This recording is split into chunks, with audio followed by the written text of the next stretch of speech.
Bonjour à tous et bienvenue sur ma chaîne Pixel et Vecteur. Aujourd'hui, on va parler de Illustrator et je vais vous montrer une petite astuce qui concerne les tracés transparents.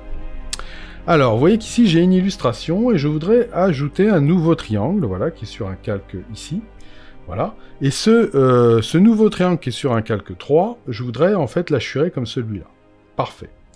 Alors, donc, pour l'instant, je vais vous montrer, je vais enlever l'illustration pour que ce soit plus facile à voir les choses, et je vais vous montrer donc un principe particulier qui concerne les tracés transparents. Regardez, si je viens prendre un rectangle, et que je viens dessiner un rectangle à l'intérieur de cet élément-là, ce rectangle, je vais le mettre avec une couleur vive, comme ça, qu'on voit bien. Bah ouais. Et ben voilà, un tracé transparent, c'est l'idée que lorsque l'on va dessiner, enfin quand Illustrator va dessiner ce triangle, eh bien il va le dessiner de haut en bas. Et quand il va dessiner le carré, il va le dessiner de haut en bas. Mais si on inverse la direction du tracé, si en fait le carré est dessiné de bas en haut, alors dans ce cas-là, il va venir en contradiction avec le triangle et il va devenir transparent. Et c'est ça, un tracé transparent. Je vous montre. Ici, je sélectionne mes deux éléments. Je vais dans Objet, Tracé transparent. Et quand je suis dans Tracé transparent, excusez-moi, je fais Créer. Voilà. Et vous voyez, on voit bien apparaître un trou dans mon tracé.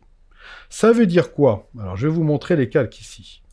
Ça veut dire que, vous voyez, on a un tracé transparent. Ça veut donc dire que le triangle est dessiné de haut en bas et que le carré est dessiné de bas en haut. Et donc, comme il y a contradiction entre les deux directions, eh bien, le carré devient transparent. Bon. Donc, ça veut dire que si on pouvait changer la direction du tracé du carré, le carré redeviendrait de la couleur opaque, même si on est toujours dans un tracé transparent. Et c'est ce qu'on va faire. On va aller dans le menu Fenêtre. On va descendre jusqu'à Options d'objet. Et ici, dans les options d'objet, vous allez voir apparaître ces deux petits boutons ici. Alors, pour l'instant, on va travailler avec cette option-là, vous voyez, utiliser la règle de remplissage intérieur-extérieur non nul. On va s'occuper de ça. On ne s'occupera pas de l'autre bouton, on verra ça plus tard dans une autre vidéo.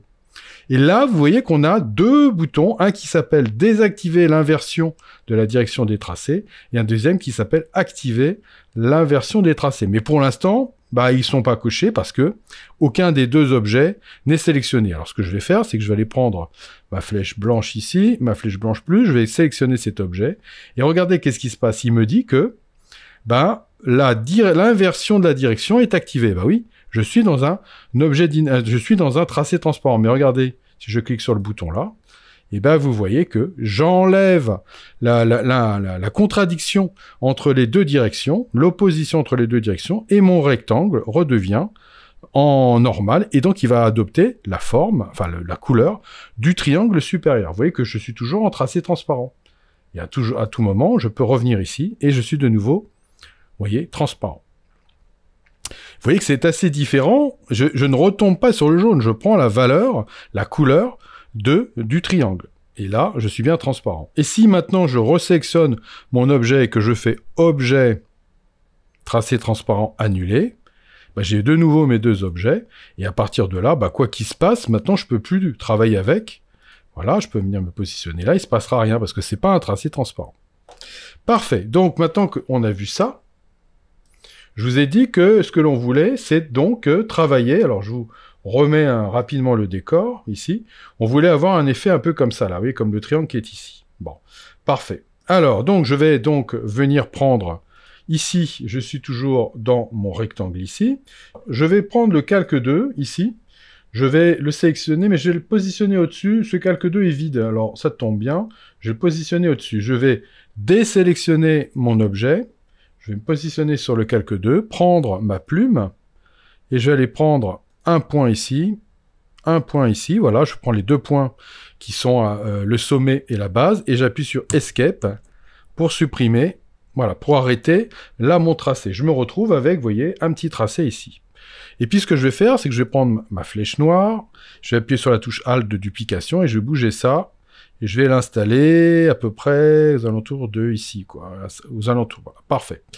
Voilà, donc maintenant j'ai deux tracés. Bon, ces deux tracés, je vais passer en mode tracé, justement, c'est-à-dire ici dans le mode affichage, vous voyez, on a un mode tracé qui est pomme ou CTRL-Y, voilà.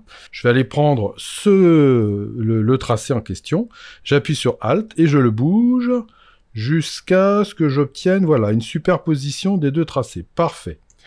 Voilà, maintenant je refais le pomme Y ici, je reviens sur mes deux éléments avec majuscule enfoncée, je vais leur mettre une couleur, voilà. Parfait. Et maintenant je fais sur cet élément-là un pomme D, voilà, c'est-à-dire la répétition de mon déplacement jusqu'à ce que j'arrive ici. Voilà, parfait. Et maintenant, qu'est-ce que je vais faire? Je vais sélectionner tous mes éléments, voilà, je vais vous les mettre bien en place ici. Donc, c'est-à-dire, j'ai tous mes tracés plus mon triangle, et je vais faire un tracé transparent. Voilà, et on voit bien apparaître le tracé transparent. Donc là, vous voyez, ce qui m'embête, c'est que moi, j'aurais voulu avoir ici opaque, transparent, opaque, transparent. Donc là, on va pouvoir se servir de mes options d'objet, ici, sans problème. Je vais donc aller prendre ma flèche, ici. Je vais lui dire que je voudrais sélectionner le premier élément, et je vais lui dire que je voudrais qu'il devienne opaque. Le deuxième, je veux qu'il reste transparent. Le troisième, je veux qu'il soit opaque, et ainsi de suite.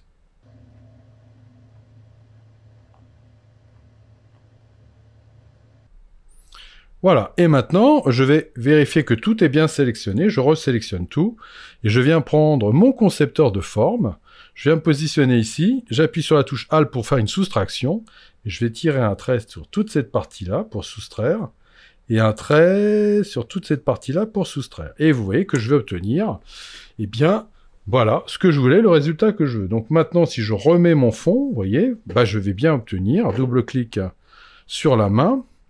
Voilà, je vais remettre ma palette de calque là et la palette des objets. Et vous voyez que je vais bien avoir maintenant mon tracé ici, voilà, avec ce que je veux. Voilà, pas de problème. Après, éventuellement, on verra dans une autre vidéo comment rendre éventuellement quelques zones semi-transparentes, un peu comme ce tracé ici. Mais ça, on le verra dans une autre vidéo. Donc là, vous voyez que le tracé transparent, avec l'option d'objet, me permet, comme ça, de pouvoir rendre des zones transparentes et d'autres opaques au sein d'un même tracé transparent, ce qui est quand même extrêmement pratique. Voilà, et j'espère que cette vidéo vous a intéressé, et je vous dis à bientôt pour de nouvelles aventures sur Pixel et Vecteur.